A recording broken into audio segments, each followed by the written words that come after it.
BPSC को आज बड़ी संख्या में अभ्यर्थी परीक्षा रद्द करने की मांग कर रहे हैं। बीपीएससी का नियम में संशोधन करना होगा और जो एक पाली परीक्षा निकाली उसको एक फेज में करना होगा। देखिए, ऐसा है कि बीपीएससी इस संबंध में सक्षम है और वो आपको अपने माध्यम से बताएंगे वहाँ के पदाधिकारी अध्यक्ष कि उन्होंने क्या बदलाव किए हैं आने वाले दिनों में, ताकि बिल्कुल ट्रांसपेरेंट तरीके से और स्वच्छ तरीके से कदाचार मुक्त परीक्षा हो सके। आपको लगता है चुनावी साल है, बीपीएससी तैयारी करा रही है, छात्रों का आप लोग को झेलना पड़ेगा। देखिए, हमने तो उदाहरण भी दिया कि करीब 2.5 लाख सक्षमता पास कर चुके हैं जो परीक्षार्थी, जो सक्षमता परीक्षा जो नियोजित शिक्षक पास कर चुके हैं, या बीपीएससी में करीब 2 लाख क्वालिफाई किए थे टीचर, उसमें तो कोई शिकायत नहीं हुई। उसमें तो बिल्कुल स्वच्छ तरीके से परीक्षा भी हुई, नियुक्तियां भी हो गई। तो लेकिन कभी कभी हमने कहा ना कि एक चैलेंज है, बहुत बड़ी संख्या में अभ्यर्थी आते हैं एग्जामिनर, तो कहीं चूक रही होगी जिसका पुलिस भी अपने अनुसंधान में पता कर रही है और बीपीएससी एज ए कमीशन भी उसमें जो भी लूप होल्स है, जो कमियां, उसको दुरुस्त करें। हम लोगों ने उनसे रिक्वेस्ट किया है कि जल्द से जल्द करा दें, ताकि अभी वो काउंसलिंग चल रहा है। कुछ काउंसलिंग, जैसा कि हमने कहा कि तत्काल हम लोग प्रधान अध्यापक का करा रहे हैं और प्रधान शिक्षक का करीब करीब पूरा हो चुका है। देखिए, मैंने कहा ना, ये अभी पूर्व में भी आप लोगों को बताया था और सभी को बता रहे हैं पूरा कि ये अभी कंपैशनेट ग्राउंड्स पर ट्रांसफर के मामले हैं, या फिर कोई असाध्य रोग वो मामले हैं, या दूरी के आधार पर। शेष जो मामले हैं, हम लोग बाकी जो सक्षमता परीक्षाएं हो जाएंगी तब बाकियों का करेंगे, लेकिन अभी तक जिनको इस तरह की विशिष्ट समस्याएं थी, उन लोगों ने पोर्टल पर अपने आवेदन दिए हैं। मनोज जी, एक सवाल काफी घूम रहा है कि अमित शाह ने बिहार में एनडीए का नेतृत्व कौन करेगा, इस बात पर छुट्टी डाल रही है। अभी तक तय नहीं कर पा रहे अमित शाह की जहाँ नेतृत्व कौन करेगा एनडीए का, इस नाम पर मुहर नहीं लग रही। देखिए, जहाँ तक एनडीए के नेतृत्व का प्रश्न है, 2025 के चुनाव में माननीय मुख्यमंत्री श्री नीतीश कुमार ही नेतृत्व करेंगे, इसमें कोई शक शुबह नहीं है। अब ये मीडिया अपनी तरफ से कह रहा है, सोच रहा है, कुछ लोग सोच रहे हैं, वो अलग बात है, लेकिन इसमें कोई किसी को कोई इसमें शक या शुबह नहीं होनी चाहिए कि नेतृत्व कौन करेगा। माननीय मुख्यमंत्री श्री नीतीश कुमार जी नेतृत्व करेंगे।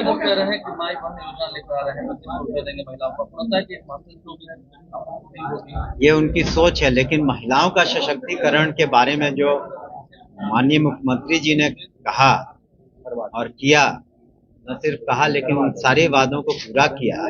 आज जो जीविका दीदियां हैं, 1,40,00,000 से ज्यादा जिनको सशक्त किया, जो करीब करीब 50% जो गर्ल स्टूडेंट्स हैं स्कूल्स कॉलेजेस जा रहे हैं, साइकिल योजना, पोशाक योजना या प्रोत्साहन योजना, महिला उद्यमी योजना, जो भी महिलाओं के लिए हो सकता है वो कर रहे हैं। और फिर जो अगर कुछ दिनों में वो प्रगति यात्रा पर निकलने वाले हैं और देखेंगे कि महिलाओं के सशक्तिकरण में और क्या कुछ किया जा सकता है, उसको निश्चित रूप से करेंगे। इसके पहले महिला संवाद यात्रा की बात होती है।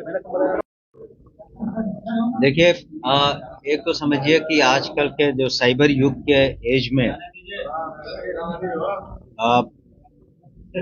एक सिक्योरिटी मैंडेट को, सिक्योरिटी जो है परीक्षा से संबंधित, वो मेंटेन करना बहुत आसान नहीं होता है, क्योंकि बहुत चीज कंप्यूटराइज्ड है और जो इसमें गिरोह शामिल था, कई उसमें पकड़े भी गए हैं।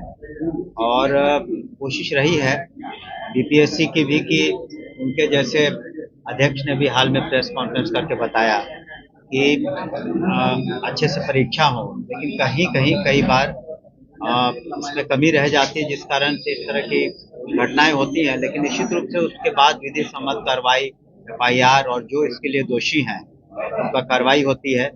आपको बताना चाहेंगे कि जो सक्षमता परीक्षाएं हुई इसके पूर्व में, इसमें करीब 2.5 लाख शिक्षक क्वालिफाई कर चुके हैं, या करीब 2 लाख बीपीएससी के शिक्षक जो परीक्षाओं में उत्तीर्ण हुए हैं, उसमें कहीं भी कोई शिकायत नहीं मिली।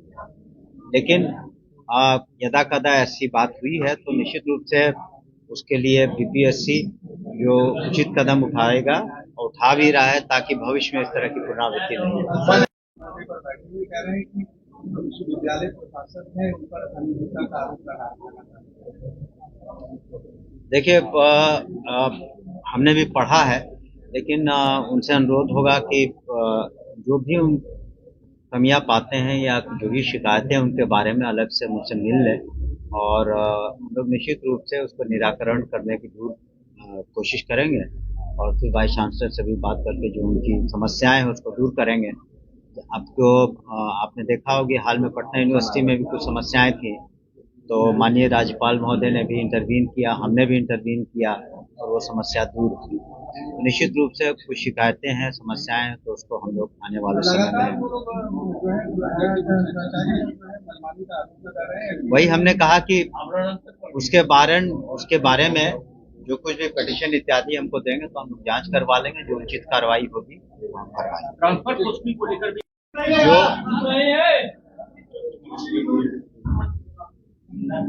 अगर कहीं पर किसी डिस्ट्रिक्ट एजुकेशन ऑफिसर ने किसी प्रधानाध्यापक या किसी शिक्षक को किसी वजह से, चाहे वो कार्य में शिथिलता उन्होंने बरती हो या अपने जो भी किसी नियम का उल्लंघन किया हो, तो विशेष परिस्थिति में बहुत कम ऐसे मामले रहे होंगे मेरे ख्याल से।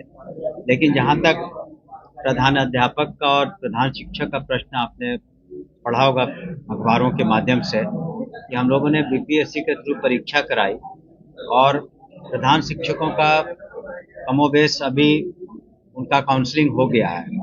अगले कुछ दिनों में प्रधान अध्यापकों का भी काउंसलिंग हो जाएगा। उसके बाद हम लोग पॉलिसी बना रहे हैं और कि इन स्कूलों में प्रधान अध्यापकों, प्रधान शिक्षकों को हम लोग पोस्ट करेंगे ताकि पढ़ाई का स्तर और बेहतर हो सके और उनके स्थानांतरण के संबंध में भी हम लोग उनकी भी राय निश्चित रूप से मांगेंगे और यथासंभव हम लोग कोशिश करेंगे कि अच्छे प्रधानाध्यापक और जो बच जाते हैं कुछ स्कूल फिर भी उसमें हम उसके बारे में हम लोग अलग से निर्णय लेंगे। सर बीपीएससी आजकल विवादों में आपको पता है कि शिक्षा विभाग इसके बात की बदनामी हुई है, पहले नॉर्मलाइजेशन की बात आई सामने चलकर, फिर जब परीक्षा ली गई वहां पर कैसे शिथिलता पाई गई।